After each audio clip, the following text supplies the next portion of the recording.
Well, it's almost as if you could speak without the aid of a microphone, but I was advised to use this. So am I speaking at an okay level right now?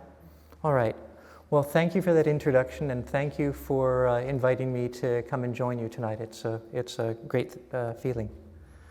So about 4 years ago, I embarked on a project involving a tradition that could be described as French Illuminism, the latest fruits of which I'd like to share with you in a bit.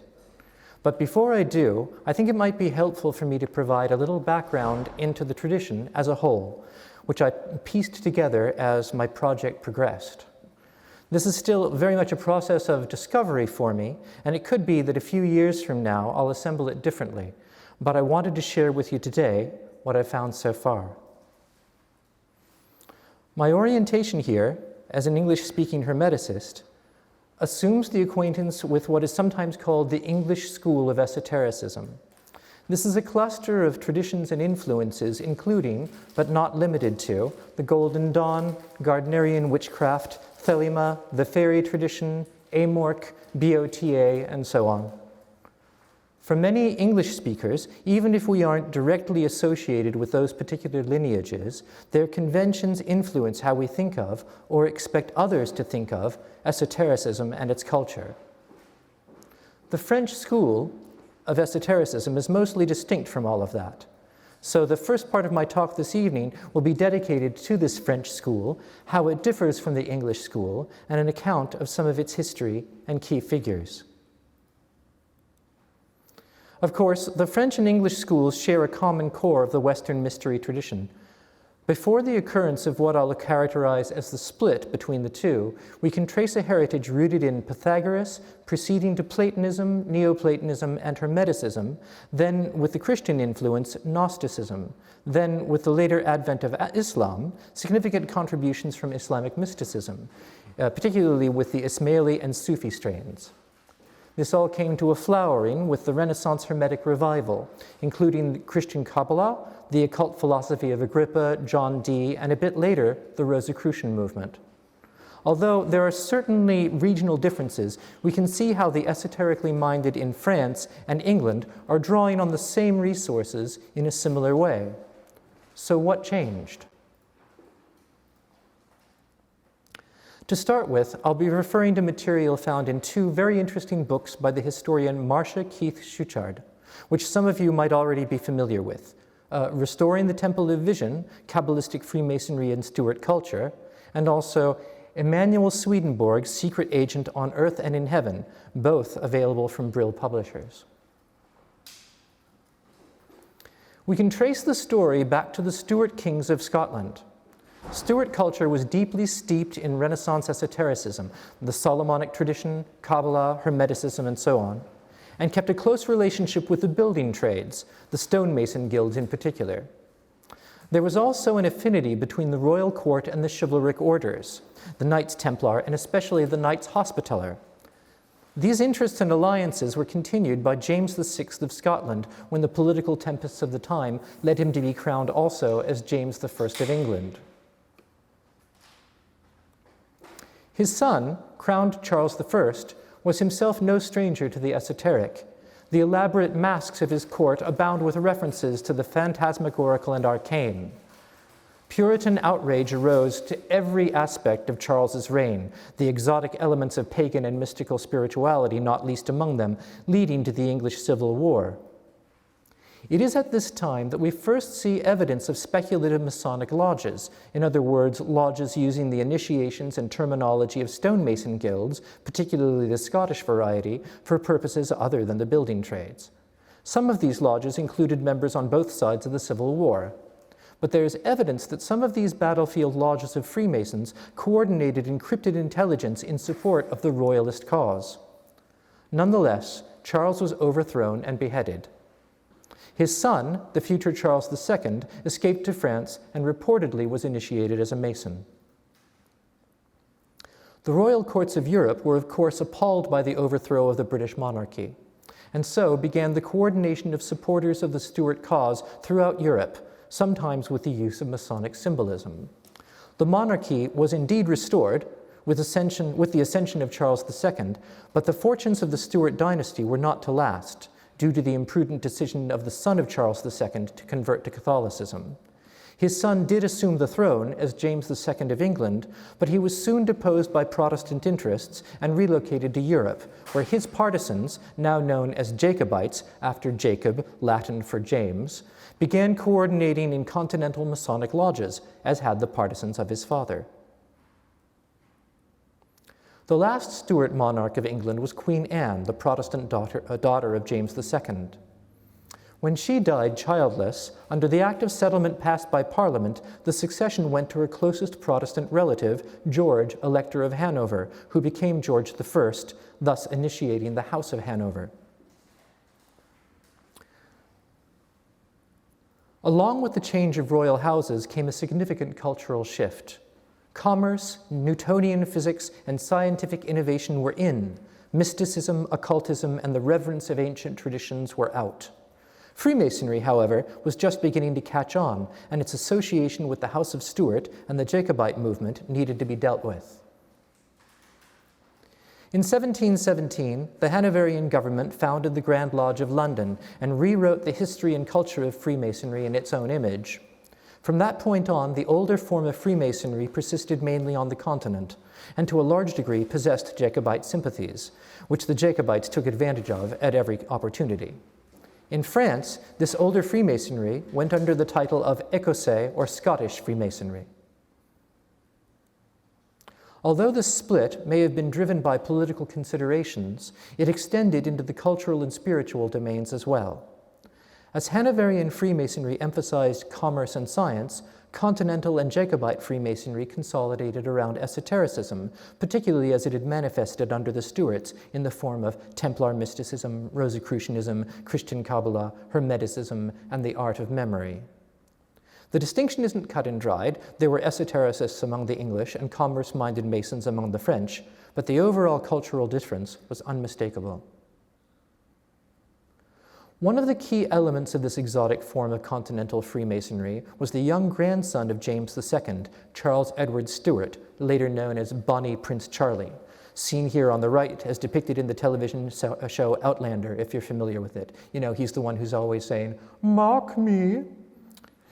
As a teen, he was an avid student of Masonic mysteries and other forms of esotericism, and sought initiation as soon as he came of age. It wasn't long before he sought to lead an insurrection in Great Britain in order to put his father, the self-styled James III, on the throne.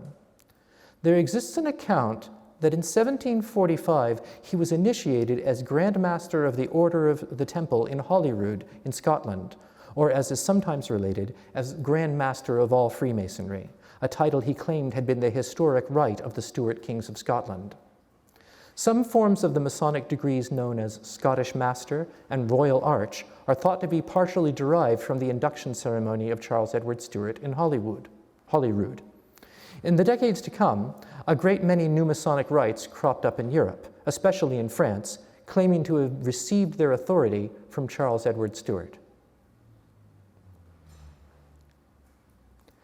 These are the roots of French Illuminism, not just Scottish Freemasonry, but the culture of esotericism that grew up around it, which came to full bloom in the 18th century at a time when Great Britain was moving further in the direction of scientific materialism, while at the same time a wide variety of fringe Protestant sects cropped up in Britain that later found their full expression in North America, a phenomenon that was mostly alien to predominantly Catholic France.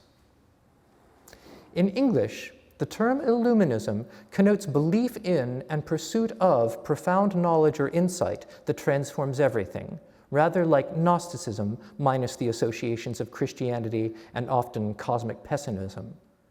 In French, the term includes all that, but carries an additional distinct meaning, the convergence of Christian mysticism and Renaissance Hermeticism. One of the key early figures of French Illuminism in this sense was Jacques de Livron Joachim de la Tour de la Casa Martinez de Pasquale, or Martinez de Pasquale for short. He was something of a wild man who appeared to come out of nowhere with a form of magical Freemasonry the likes of which had never been seen before, eventually to be known by the modest title of the Order of Knight Masons Elu Cohen of the Universe.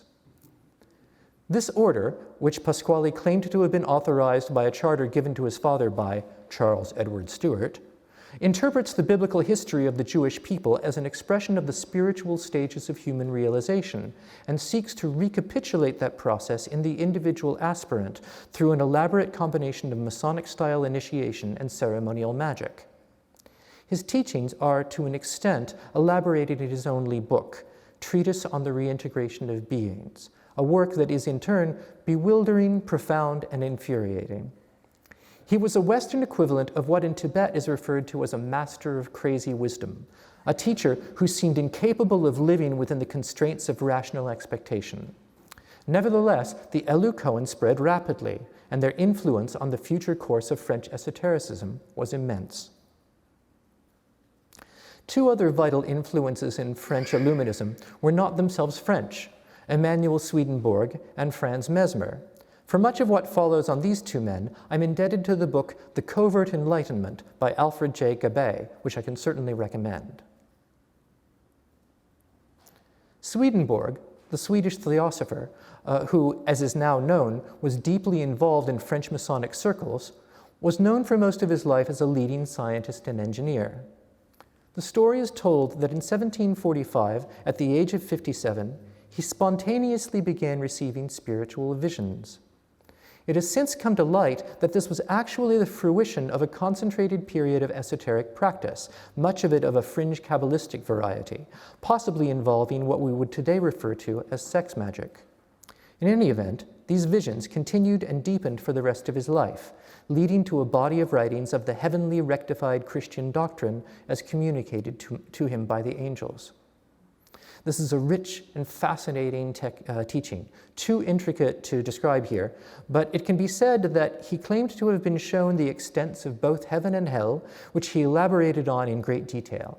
He also taught that the Last Judgment occurred in 1757, and that those who had the eyes to see are presently living in the New Jerusalem in this world. Some in the English-speaking world took up his call for religious reform, which led to the creation of innovative churches and denominations. His influence can particularly be seen in North America through movements such as the Mormons, the Shakers, and of course the Swedenborgian Church, or New Church, among a great many others. In Catholic France, though, it wasn't so much his professed doctrine that caught on, so much as his assertion of the accessibility of higher spheres, and by implication, the existence of augmented senses capable of perceiving those spheres. These came to be held as proof of a continued existence beyond the grave for spiritualists and other believers. Alfred Gabay refers to this heritage of Swedenborg's as the alternate reality paradigm. Franz Anton Mesmer was a German physician who formulated the concept of animal magnetism as the active force of a new healing modality. What is sometimes forgotten is that this animal magnetism, defined as a superfine fluid extending through the cosmos, was in part derived from Hermeticism and astrology.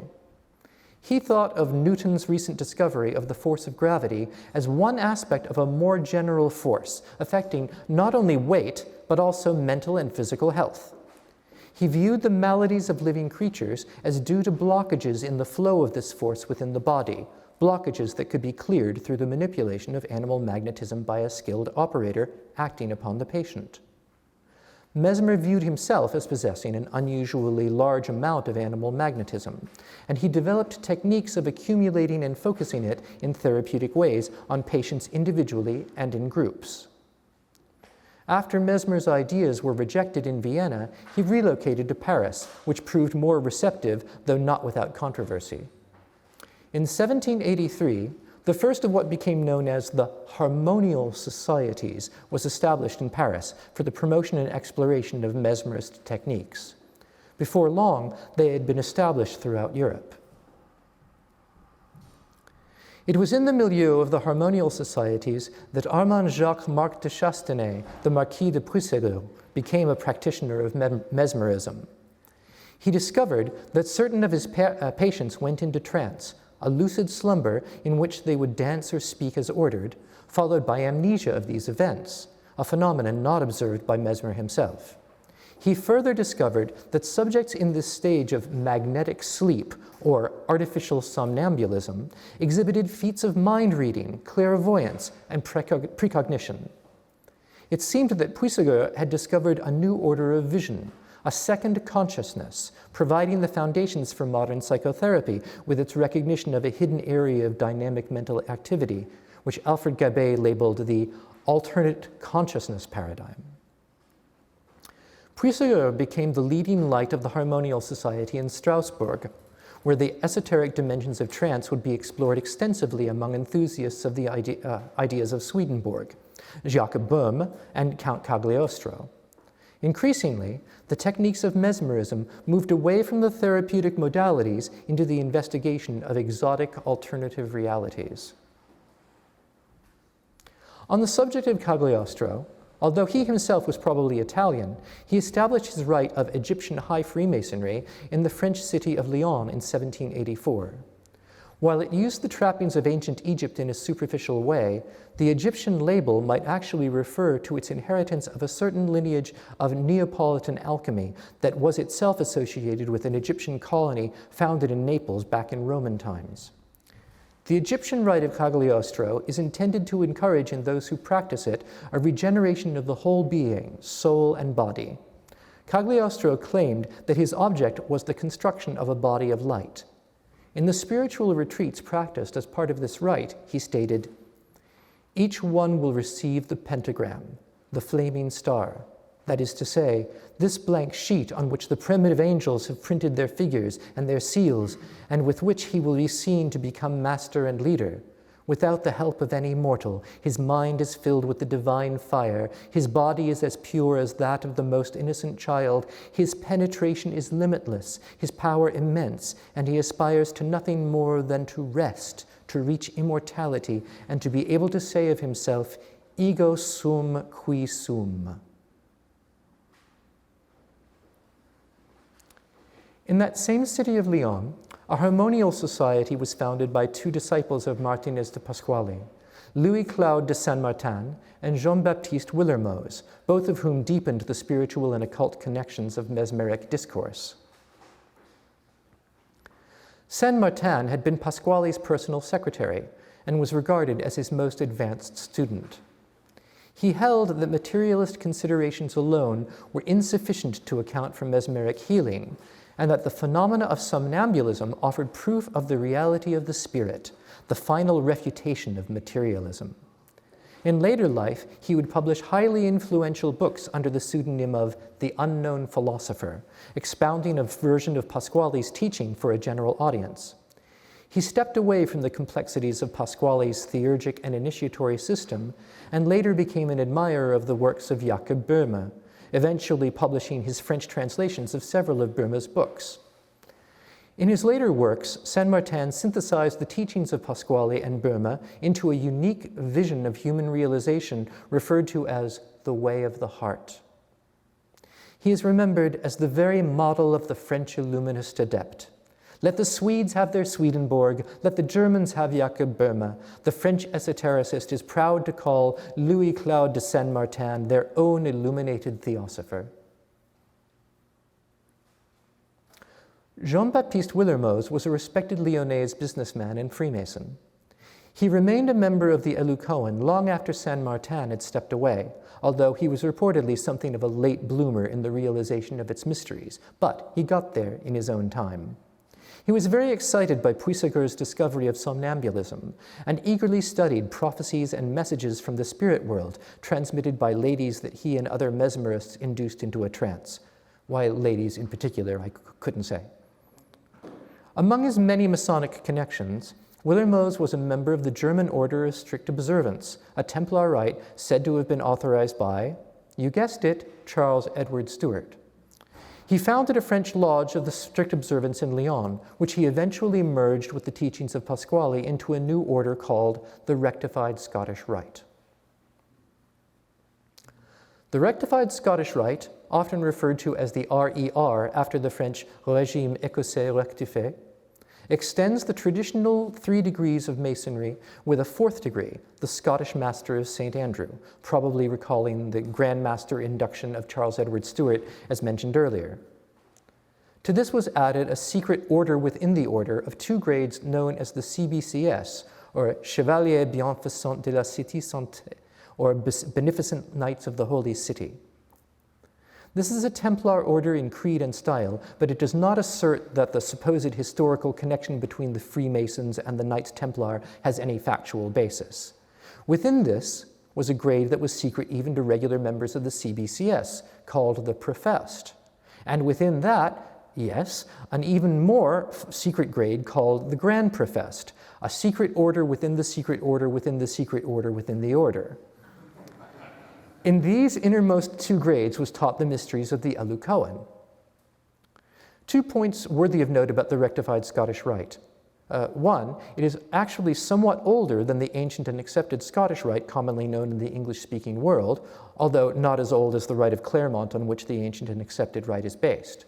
The other is that this rite, with all its occultism and eccentricities, became the predominant form of high-grade Freemasonry in France. I'd also like to mention that the esteemed 20th century French philosopher, theologian, and professor of Islamic studies, Henri Corbin, was an initiate of the CBCS. His masterwork, the Imago Templi in Confrontation with Secular Norms, published in his essay collection Temple and Contemplation, can be seen as his distillation of the teachings of the order. In my view, it is one of the most important summations of the soul of Western civilization, and I cannot recommend it highly or often enough.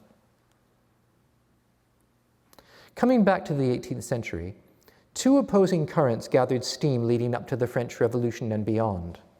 On the one hand, the scientific reductionism that we associate with the Enlightenment crystallized into the dominant perspective, especially in Paris. At the same time, in the provinces, Swedenborg's alternate reality paradigm and the alternate consciousness paradigm of the mesmerists converged ever further into the use of somnambulism for the exploration of hidden worlds and communication with spirits. Nowhere was this acceleration more evident than with the group known as the Illuminates of Avignon.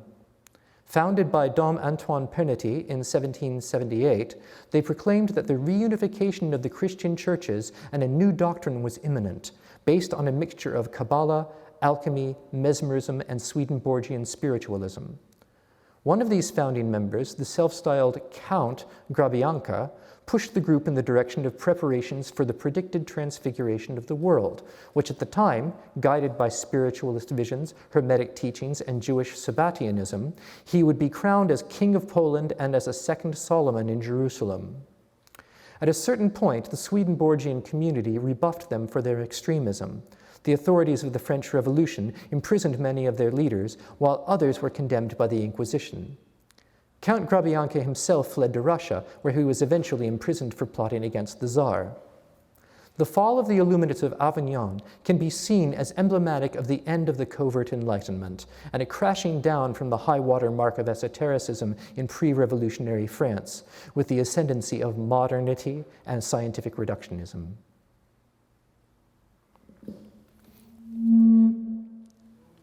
Learn not to do that.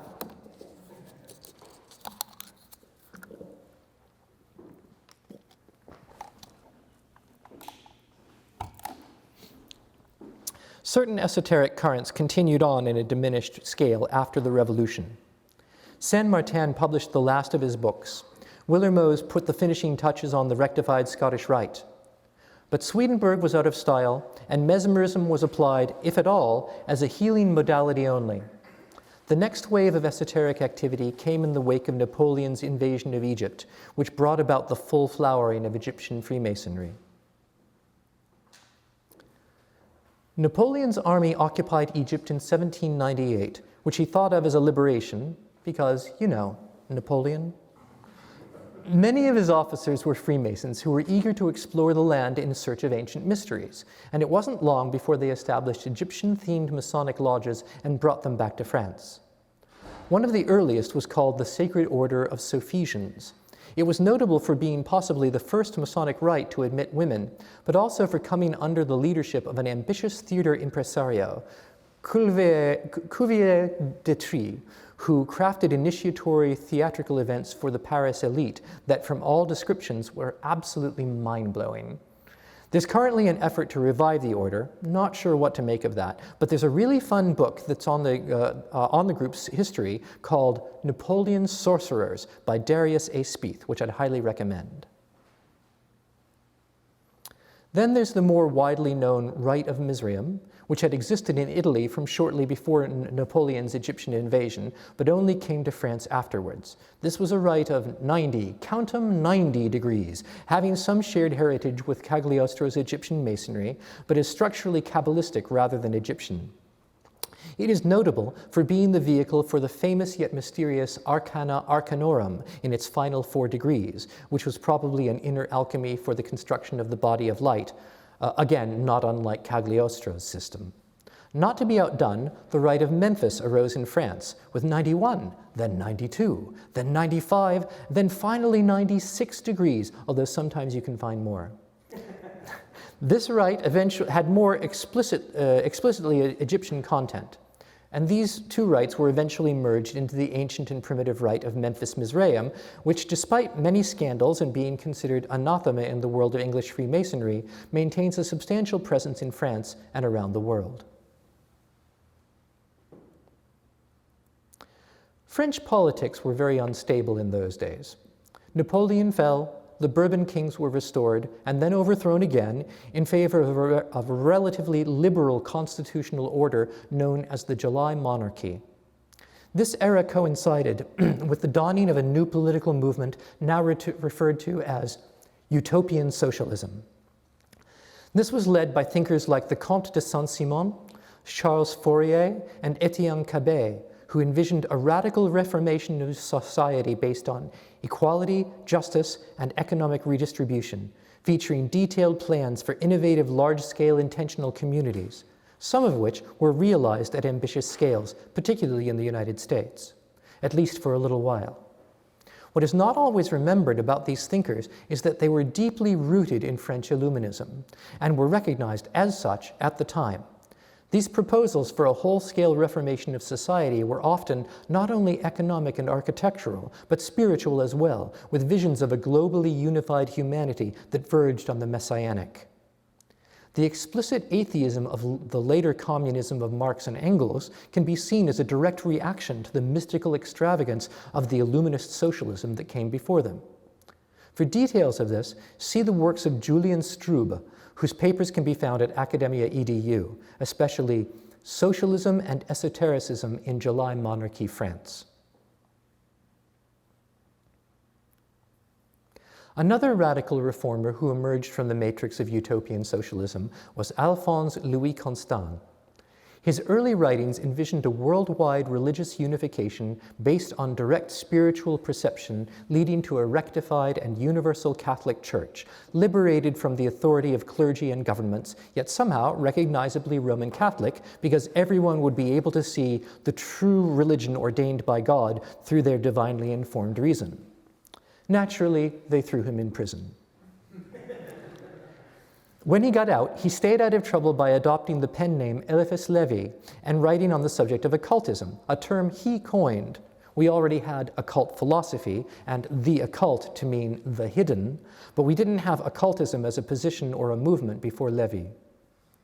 We can see his indebtedness to the Illuminist currents of the past by his emphasis on what he called the astral light, which was essentially the animal magnetism of Franz Mesmer returned to its Hermetic roots. His works of occultism, such as Transcendental Magic and The Key of the Mysteries, were enormously popular and influential, although he never saw much money from them.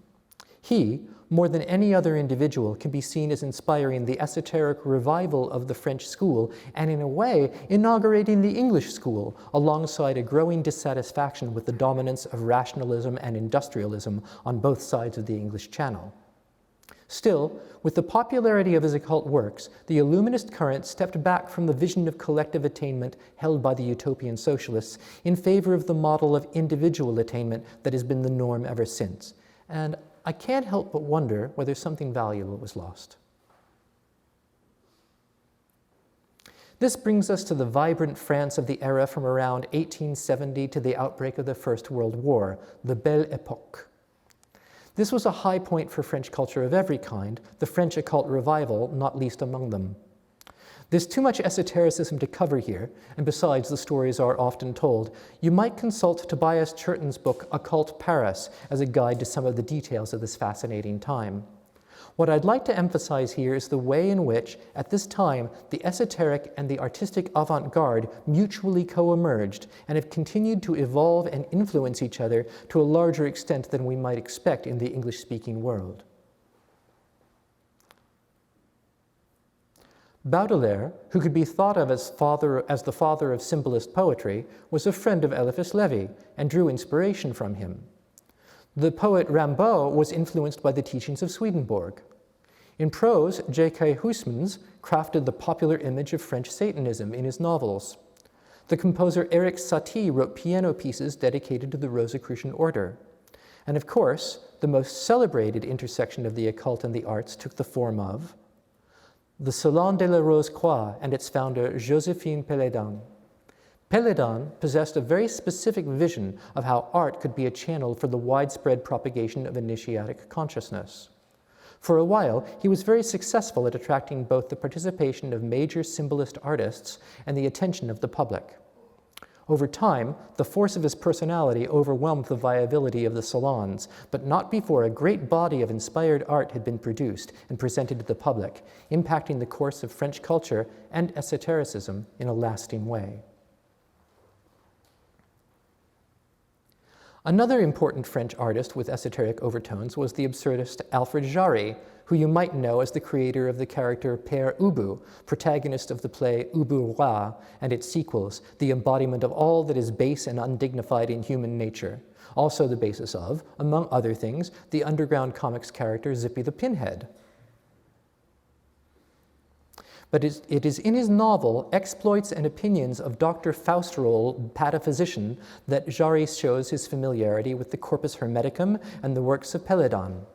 Dr. Fausterol is the inventor of pataphysics, the science of imaginary solutions, and is thus the absurdist epitome of the magus. Fausterol not being far removed from Faust. Jarry's influence has never subsided. There are bands of pataphysicians among us to this day. Might be some here. So there are some of these are some of the artists who were significant to the esotericism of the Belle Époque. But what about the esotericists themselves? We would do well to focus on one of the era's most central figures, Gérard Ancaus, more commonly known as Papus. He was the Andy Warhol of the Belle Époque occultism, or possibly even the Oprah. The point is, he was incredibly high profile and had involvement in practically everything. At the same time, he is, I think, quite difficult for English speakers to get a grasp of, and I have to confess I am not there yet with him. But we can use him as a stepping stone to the major esoteric currents of the time.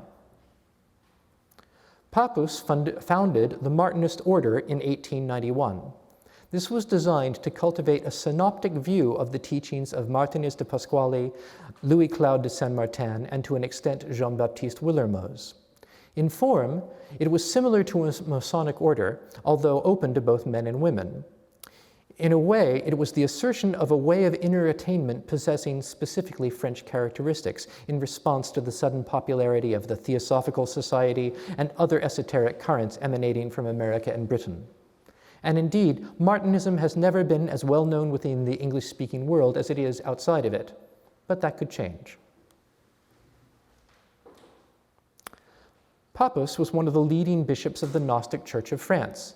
This was a church founded in 1890 by Jules Douanel after he received this message in a séance. I address you because you are my friend, my servant, and the prelate of my Albigensian church. I am exiled from the Pleroma, and I am the one Valentin named Sophia Achamoth. I am the one Simon the magician called Helen Enoia, for I am the eternal androgyne. Jesus is the word of God, I am the thought of God. One day I will go back to my Father, but I need help to do this. The supplication of my brother Jesus is required to intercede for me. Only the infinite can save the infinite, and only God is able to save God. Listen carefully. The one first produced the one, and then one. And the three are only one, the Father, the world, and the thought. Establish my Gnostic church. The demiurge will be powerless against her. Receive the Paraclete. So, he went ahead and did that. This is the root of pretty much all Gnostic churches. In 1888, Pappus, together with Péladan, Stanislaus de Goita, and other leading occultists, founded the Kabbalistic Order of the Rose Cross, which taught Christian Kabbalah, Rosicrucianism, and some alchemy in a sort of academic format. Péladan later peeled off to form his own order of the Catholic Rose Cross of the Temple and the Grail, which claimed an explicit affiliation with Roman Catholicism while at the same time being completely incompatible with the doctrines of the Catholic Church. In his later career, Pappus was named head of the French branch of the OTO. This was before the Aleister Crowley days, when the OTO was an attempt to realize the Grail Knights from Wagner's Parsifal as a sexual yoga order based on the grade structure of the Bavarian Illuminati. It was due to Pappus's participation that the OTO came to have a Gnostic church within it. He was also made the successor to John Yarker's highly disputed claim to the leadership of the Masonic Rite of Memphis Mizraim after Yarker's death. Interestingly, Pappus was also physician and occult consultant to to Nicholas and Alexandra, the Tsar and Tsarina of Russia. I told you he was popular. There's a disputed story of a prophecy that the Tsar would meet his death at the hands of revolutionaries, but that Pappus promised to magically protect the Tsar for as long as he, Pappus, lived. 5 months after Pappus died, Tsar Nicholas was killed by revolutionaries. Similarly to how the momentum of the 18th century Illuminist current was scattered by the French Revolution, the esotericism of the Belle Époque, the entirety of the Belle Époque, was dispersed by the horrors of the First World War.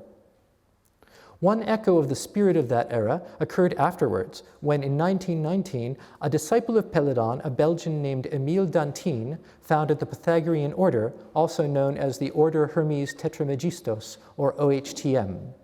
Strictly speaking, it couldn't be characterized as Illuminist since it was explicitly Hermetic and non-Christian. But it drew considerably on the Rose-Croix in style and orientation, so the family resemblance is unmistakable. Various branches of this order still exist around the world today. One particularly interesting branch, the Ordo Hermes Trismegistos, also in Belgium, came to follow the teachings of the artist Louis Catio, who was the vessel for the transmission of a remarkable Christian Hermetic scripture called The Message Rediscovered. This group pretty much flies under the radar, but they do produce a journal called Le Miroir d'ici that suggests that they continue to be a very robust and inspired community. An important development in the impact of the First World War on the arts occurred when a group of men steeped in the symbolist tradition took on medical roles treating shell-shocked soldiers with methods derived from Sigmund Freud. The methods and theories of Freud were, of course, derived from the use of hypnosis, which is to say, mesmerism, so were already within the realms of Illuminism. They shared the intuition that the discoveries of the deep psyche, the horrors of war, and the rapid pace of technological change all pointed to an emergent breakdown of the barriers between the conscious mind and the subconscious mind, between waking and dreaming, between sanity and madness, leading to a transformation of human consciousness out of reality as it had been known into a deeper and more profound reality, a surreality, and that it was the task of the artist to live within that understanding, to communicate it, and ultimately to transfigure the world. And so, with the publication of the first Surrealist manifestos in 1924, the Surrealist movement was born. Surrealism is, of course, a vast terrain. But in general, it can be said that while it rejects all religions and belief systems, it is perpetually fascinated by all expressions of esotericism: divination, astrology, the Grail mythos, alchemy, magic Gnosticism, even Freemasonry. The surrealists as such never allow themselves to settle within any initiatory current, but they prize the evocative power of all expressions of the mysteries. A special mention could be made of Salvador Dali, whose work ceased to be of much interest to the surrealists after the 1930s, despite the visibility he carefully crafted among Americans throughout his career. But he very strongly held himself to be a magus, and his creative method, which he referred to as paranoid criticism, is an interesting personal take on magical consciousness. The characteristic of paranoia of particular interest to Dali is that of delusions of reference, in which the paranoid perceives a significance to events found only in the imagination. Dali's insight, firmly within the surrealist perspective, was that, since all significance can be found only within the imagination, we are all paranoids, imagining the significance of the worlds we perceive and so weave. Paranoid criticism, then, is taking the discerning view to our paranoia. What are the delusions we wish to live in? And that is the way that Dali lived his life. A group of artists and writers now loosely associated with the surrealists, but something of a rival faction at the time, were known as Le Grand Jeu, after the name of their literary review. One of the group, the writer René Daumal, is of particular interest to us because of his assimilation of the teachings of the mystic teacher Gurdjieff, who we'll come back to shortly. His novels, A Night of Serious Drinking and the unfinished Mount Analog, are literary masterpieces, while at the same time parables of Gurdjieffian ideas, in this way raising the profile of the teaching among the French public, and in particular weaving the Gurdjieffian teachings deeply into the culture of the French artistic avant-garde. Mount Analog, by the way, was the main inspiration for Jodorowsky's film Holy Mountain, which may be familiar to some of you. The Surrealists and Le Grand Jeu are examples of an interesting characteristic of French creativity, the tendency to form networks.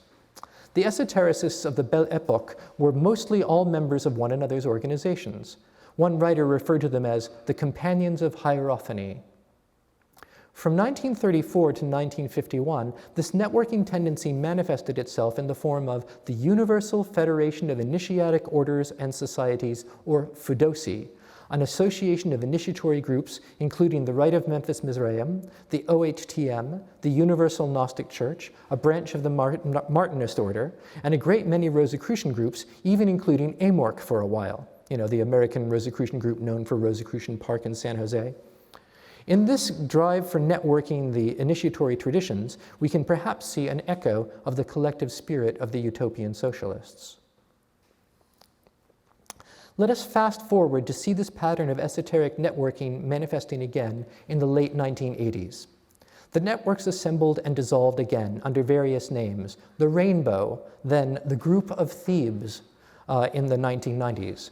After a journalist targeted the Group of Thebes in print to capitalize on the wave of anti-sect sentiment going on in France at the time, they dissolved again and reassembled under the name the Circle of Alexandria.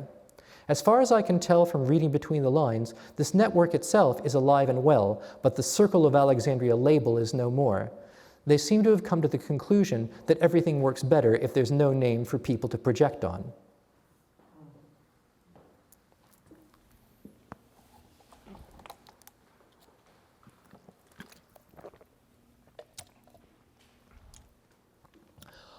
All of these networks were instigated and coordinated by the writer and lecturer Rémi Boyer, who is the final focus of this talk. Other examples of his networking include CIREM, the International Center of Martinist Research and Studies, publisher of the long-running Martinist review L'Esprit des Choses, and much more recently, a more general and very entertaining review, The Letter of the Crocodile. We have nothing like The Letter of the Crocodile in English. Imagine a New York Review of Books dedicated exclusively to woo-woo, edited by the ghosts of Robert Anton Wilson and Joseph Campbell, and you can begin to get the idea. He is also one of the core members of the House of Surrealists in Cordes sur Ciel, where, according to his official biography, he works for a new alliance between traditions, philosophies of awakening, and the artistic avant-garde. He is known not only for his esoteric teachings, but also his poetry, calligraphy, and speculative fiction. But what are these philosophies of awakening so central to his work? One would certainly be associated with George Ivanovich Gurdjieff, who was mentioned earlier. In the wake of the Russian Revolution, he migrated from Russia with dozens of his students and family members for 4 years before finally arriving in France in 1922, where he remained for the rest of his life. His teachings are thus mostly embedded in French culture. Gurdjieff spoke of conventional humanity as being in a state of sleep, and taught that the inner work could only begin with the awakening to the mechanical nature of ordinary life. For Gurdjieff, the crucial technique, and this is echoed by Rémi Boyer, is self-remembering. The following is an excerpt from the Gurdjieff work by Kathleen Riordan Spieth. Self-remembering is not merely the observation of self, though that is difficult enough.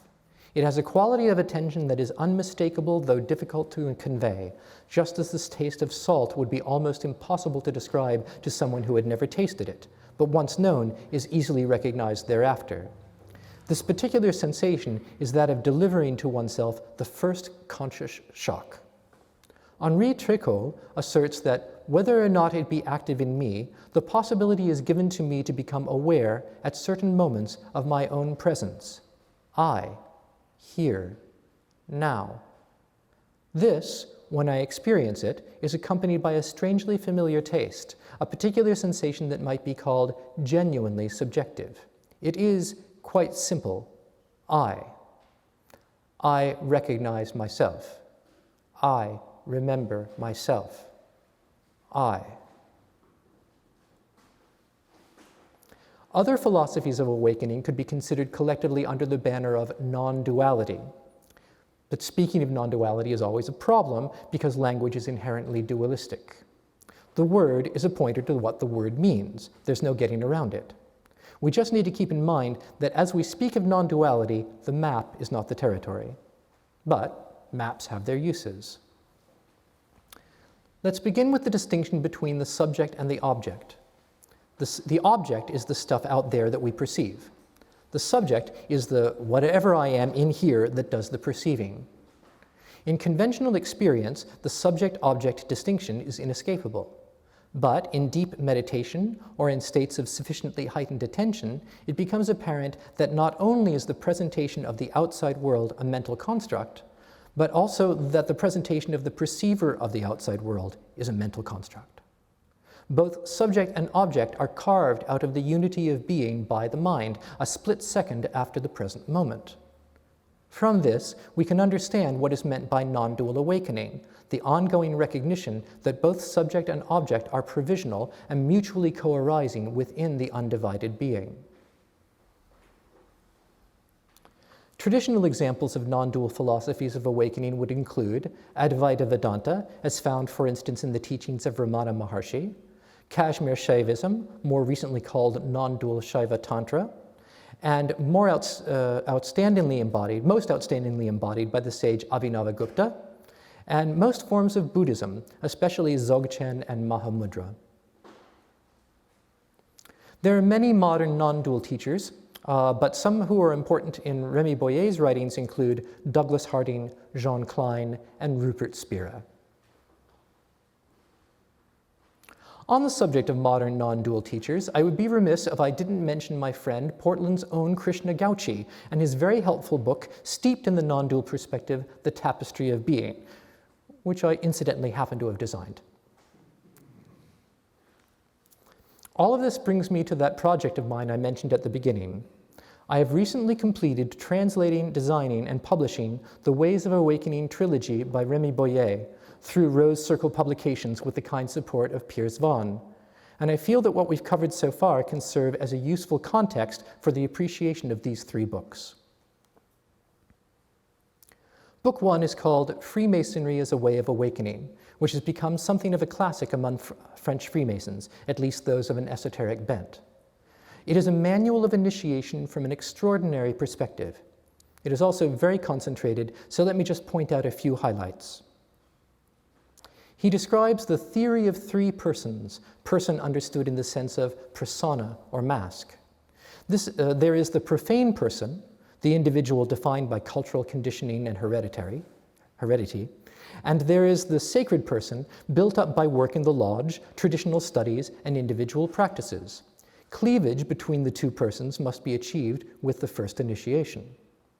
To maintain the cleavage, a third person, a third term, will then be introduced by self-remembering practices and self-presence. This is the witness. There is also a taxonomy of dysfunctions of the initiatory process. One type is the dysfunction of the group or obedience, in which initiation is impeded by the preoccupation of the group with power, territory, and/or reproduction. A candidate with sufficient determination can overcome this, but it can prove to be an obstacle. There can also be dysfunctions in one or the other person, of which there are several varieties. In the case of dysfunctions in the profane person, it could be that the candidate has psychological or behavioral problems that prevent them from undertaking initiatory work. In the case of the eruption of the profane person in the sacred person, sometimes after initiation things become blurry and profane behaviors can emerge in the field of the sacred and disrupt the life of the lodge. But this can be repaired with the right feedback and techniques. In the case of the invasion of the sacred person by the profane person, profane concerns take over altogether, and initiation as such never begins. This is said, by the author, to be the most common case in Masonic obediences. And there is also the case of the cannibalization of the profane person by the sacred person. This occurs when an initiate undergoes a drastic personality change that incorporates a model of the spiritual or religious world. In other words, a fanatic. Finally, there are dysfunctions of the witness, in which the posture of the third person crystallizes into dissociation. This is one of the forms of what is sometimes called spiritual bypassing. This is an excerpt from the Working Proposals for a Lodge of the Egyptian Rite that provides a glimpse of what a practical curriculum of esoteric Freemasonry looks like. And finally, there is a description of the practice of ascension as performed in the Egyptian high masonry of the Rite of Cagliostro. The translator Piers Vaughan has said that, although there are translations of original Martinist material that have been published in English, that this might be the first book to be published in the English language about Martinism. This may sound improbable, but I don't know of another. It is a book that can be a resource for the Martinist of whatever level of experience, but at the same time can serve as an introduction to Martinism, which I think is dearly needed in the English-speaking world. The book includes a full Martinist initiation ritual, one that is no longer in use so that it can be shared, along with a detailed commentary that sheds light on important points of Martinist doctrine. The Elucoan are discussed, along with the rectified Scottish Rite, the Gnostic Church, and many other facets of this tradition that I think many readers would find new and fascinating.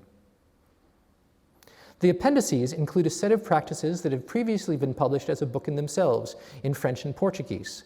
Spiritual exercises for bears and knights. Now, I've found these exercises to be very useful for knights, and I can only assume that bears will find them useful as well. There's also a fascinating account of the departed master of this particular Martinist lineage, Armand Toussaint, and an excellently curated bibliography of all things Martinist, even if much of it has yet to be translated into English. The final volume, which was just published in November of 2021, is called Beneath the Veil of Elias Artista, The Rose Croix as a Way of Awakening, an Oral Tradition. I imagine that this book will be of particular interest to those of you who follow the Rosicrucian path. I've only recently finished producing it, and I'm very enthusiastic about it. But I'll tell you, it is a little wild.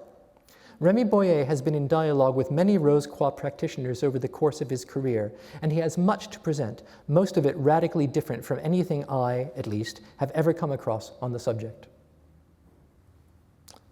The book is an anthology of 4 parts. The first part is Rémi Boyer's essay, The Rose Croix as a Way of Awakening, an Oral Tradition.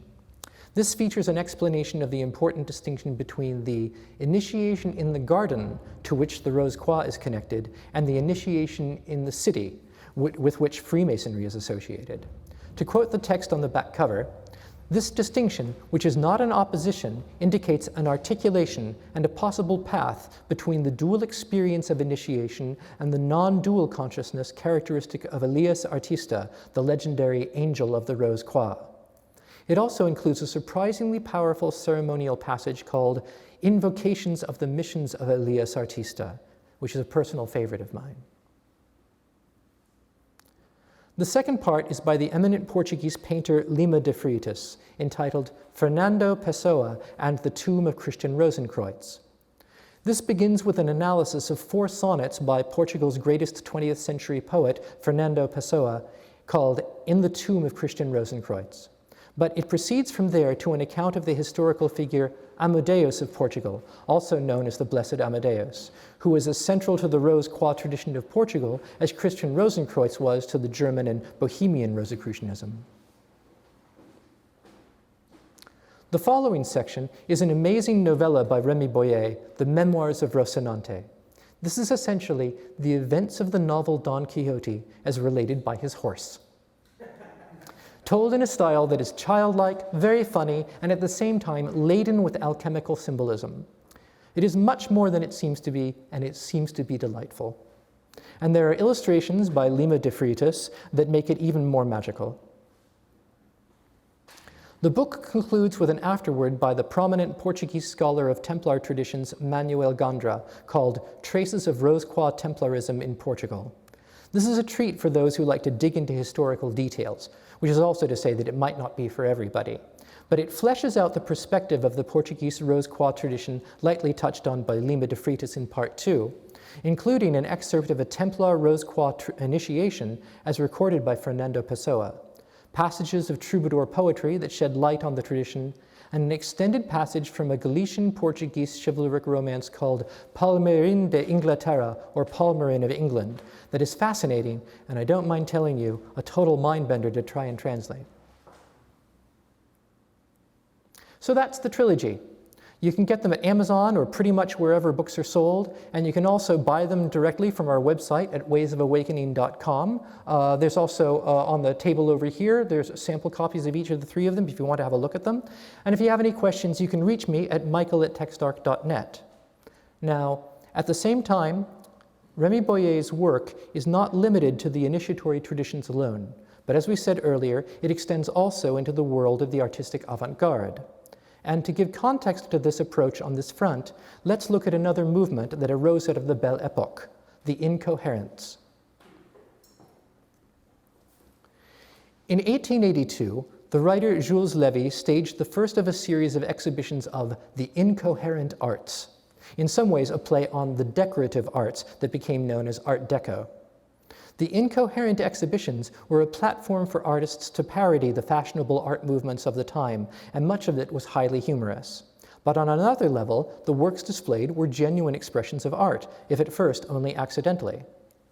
The incoherents were artistic cousins of Alfred Jarry and forerunners of pataphysics, Dada, and Surrealism.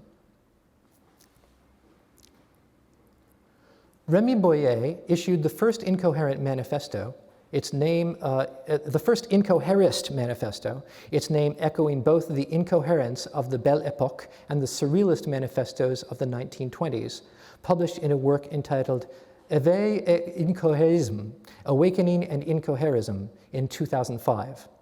This was the first manifestation of the incoherist perspective that he continues to build on to this day, a perspective that calls us to awakening in a manner resonant with the culture of literature and the arts, while at the same time expanding the frontiers of initiatory consciousness.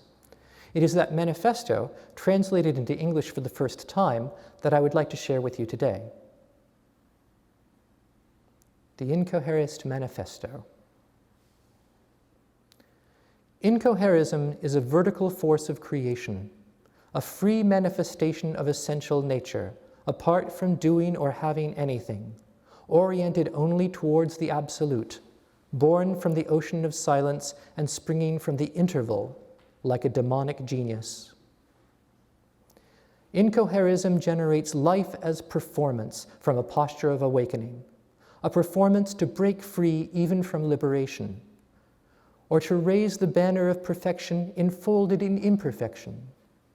The absolute gesture resides within the perfection of the imperfect gesture. Incoherism is a posture of the body and the mind against all deceptions. Incoherism is heightened consciousness, the consciousness of intensity, the consciousness of intention, the consciousness that I am is the sole creator, the sole actor, the sole director, the sole producer, and ultimately the sole spectator of his own spectacle, which he calls world and is only wave. Total solipsism, the high game of that happens while this abides.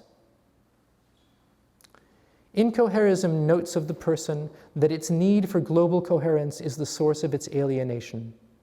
History, politics, science, both the wished-for soft science and the self-proclaimed hard science, established religions and the fixed arts are pathologies of the person. Being is the only coherence, beyond all coherences, and the great nothing stands outside of this and those. There are no universal values, only personal values. The question of values, the source of all conflicts, internal or external, will be resolved with the disappearance of the person. We are under a dictatorship, whether subtle or crude. This did not originate in a hypothetical or improbable exterior, but within ourselves. The noble fight is therefore internal and axial. External and peripheral fights invariably lead to exhaustion. Nevertheless, or all the more so, there is a need to develop a true art of war. Incoherism settles its accounts in time and at all times in order to navigate free in the relative worlds following the winds of will. The search for going beyond art finds its apogee in the quest for an art of nothing, the absolute art of the interval. At the crossroads of absolute beauty, absolute virility, and absolute femininity, the unfathomable alone is art. Incoherism demands, proclaims, serious in the moment and in the always, the unlimited respect and celebration of absolute femininity, essential, universal, the magnificent power and sublime face of the real, the eternal feminine, in all its forms, divinely human or humanly divine, all priestesses. Only the masters of the great nothing can recognize in the total plenitude of being subversion, diversion, and reversal as paths of the interval. To the unlearned and clumsy, there only remains the egotistical restlessness of the person. Incoherism is the loving idea seizure, the place state at the apex of being, the lightning of the absolute. I am the absolute will. I am the absolute will, both the alpha and the omega, the 13th axiom and interval of this manifesto. I am absolute freedom.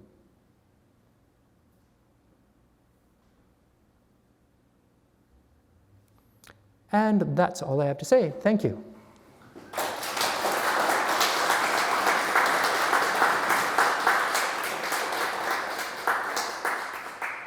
And I believe someone had something to say before we take questions? Or do you want questions first before you come up? Okay, questions first. Anybody have any questions or comments? Sure. I have one. Before you were talking about, I think, Henry Corbin. Yes. And you said something that one of his works was one of the best expressions of the, how did you say it, Western spiritual soul or something to that? That's my story and I'm sticking to it. Was that? That's my story and I'm sticking to it. Okay, what was the name of that work of his? It's called The Imago Templi in Confrontation with Secular Norms, and it is one essay in an anthology called Temple and Contemplation. Temple and Contemplation. Yeah. Okay. Sure. And certainly any Freemason should not miss it. It is thick, chewy, difficult to get through, but absolutely delicious. Thank you very much. Sure. Yes? So this is a really remarkable body of work that you presented. How is it that you personally got into this, or personally came into it? Well, I had the opportunity to peruse a trove of documents of esoteric schools. I was looking through a lot of stuff just seemed like noise to me. As if you look through miscellaneous spiritual stuff, you know, there's a lot of stuff that seems like noise. And then I found a document that really seemed to shine to me in spite of the fact that it seemed to be translated by machine in a way long before Google Translate. So you could hardly understand what it was saying, but I could see through the noise that there was something extraordinary there. And it turned out to be a piece called The Quadrant of Awakening, and I was then able, with enough searching, to find that it was by a writer named Rémi Boyer. First, I arranged to buy the book when it was originally published from a French bookseller. Then I got it back, and I hired a translator, somebody who knew what they were doing, to work with me. I knew the esoteric terminology, and she knew French, and we worked together and produced a good translation of the whole piece. And so then I contacted Rémi Boyer through his website and started a correspondence with him. In the process of doing that translation, by the way, I discovered how I could be translating other French works on my own, then just started corresponding with him and got more of his material and started working on translating that. And one thing led to another, and at a certain point he said, "Would you be interested in publishing this?" And I went, "Yes."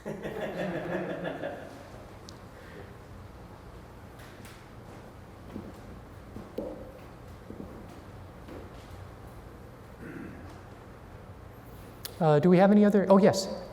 This is a recent tangent on my own, but Western esotericism strikes me as being particularly intrapersonal and individualistic. And have you had any thoughts or encounters with what happens when this occurs in an Eastern interpersonal collective type of structured discourse?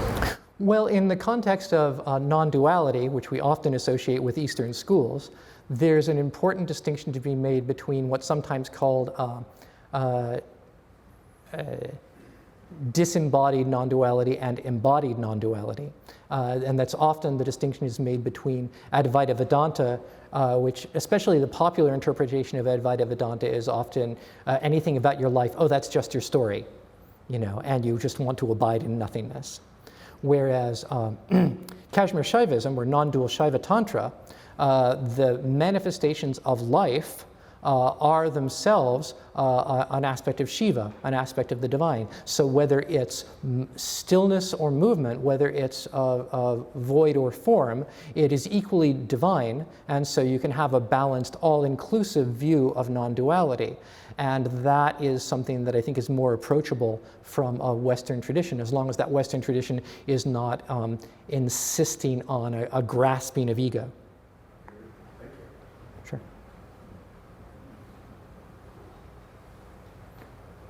Anybody else? Sure. Do those two paradigms you just mentioned really conflict? That's interesting. Well, it's sometimes pointed out that if you really understand Advaita Vedanta, that that distinction is not as deep as it seems to be by its more superficial practitioners. That's true. But I think at least as an approach, they can feel very different. There are paths of spirituality that are all about asceticism, and that any sort of interruption of the individual aspect is a distraction. And by really sticking to that, they can get to amazing things. They can become Olympic athletes of the spirit, is sometimes said. Whereas an embodied perspective, you're working with your life, and you're not, you as a soul are not excluded from the process, and the life that you lead can be used as a reflection of the path that you need to go in. But it does require a different variety of instruction, so you know, you have to be clear on where you're going and what you're doing. Understood. Thank you. Sure. Yes? This is just a small part of the lecture, but I hope you don't mind me taking advantage of your expertise. one of the most popular novels of the 19th century was in America was Edward Bellamy's Looking Backwards, a utopian socialist novel. And I know that it was influenced by Henri Saint-Simon and a few others, but I'm just curious if, to my knowledge, I don't know if there was a significant esoteric or occult connection, but are you familiar with any sort of deeper links between Bellamy and any other schools of thought or an American connection at all? Oh gosh, I wish I did, but I don't know that. When I was reading Bellamy, I was really young and I had no knowledge one way or the other about any of this stuff, and I have not gone back to look at that. So let's both look into that and see what we can find out. Now I'm curious. Yeah, so am I. But I would recommend the essays of Julian Strube on Academia EDU. There's a bunch of them that apply to this particular subject, and it's fascinating stuff. So and that's Strube, S-T-R-U-B-E. Yeah.